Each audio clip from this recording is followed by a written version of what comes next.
Hey guys, it's Jimmy Simeon here at Simeon Properties. I'm with Laura Haynes, one of our preferred lenders.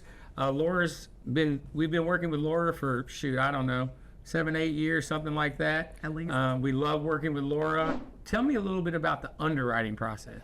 So basically, and that's a great question because sometimes people forget about that or they Here's truly my don't stuff. understand. What, I'm not approved? Am I done? Yeah. No, Yeah. This is the beginning. And we try to gather as much information as we can up front. So honestly, processing and underwriting is going to be a set of verifications, but truly we really should be in a place of it's going through, the second, third level review for approval. We're not having something come up down the line because we've collected it up front. But the loan will move from my desk to processing. Processing basically reviews the whole file. They will send employment verifications if we need verifications from the IRS. They're the ones that are sending all of that information out, gathering that, waiting for the appraisal to come back. When we have that, then it goes to underwriting. And underwriting basically goes through and re-reviews everything. So they're validating the pay stubs, the income used on the file. Even though they're in your same company, they're independent. Yes. And so they're verifying absolutely everything on that file to make sure that the things that the investors are going to call out are in that. We're on the other side. They're ultimately going to fund the loan. Yes.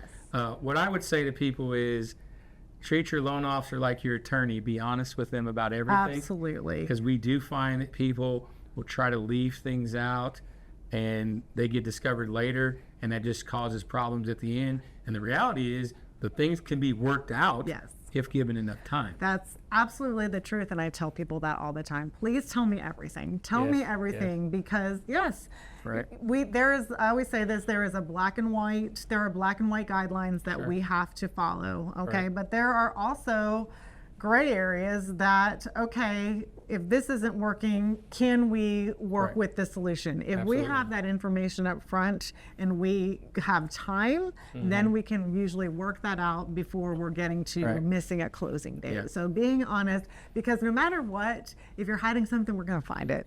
It's going to come out. If you lose your job 3 days before closing, you might not tell your loan officer because your loan officer is going to find out when they do the final VOE. That's verification of employment. So I had one of those the other day that we were under contract and the buyer stopped working, and they said that they had to stop working because they couldn't look for a house and work, so we had to terminate the contract. All they had to do was close, and then they could have quit their job the next day. It doesn't matter after that. That's correct. I mean, I'm not suggesting. No, we don't saying, but you can.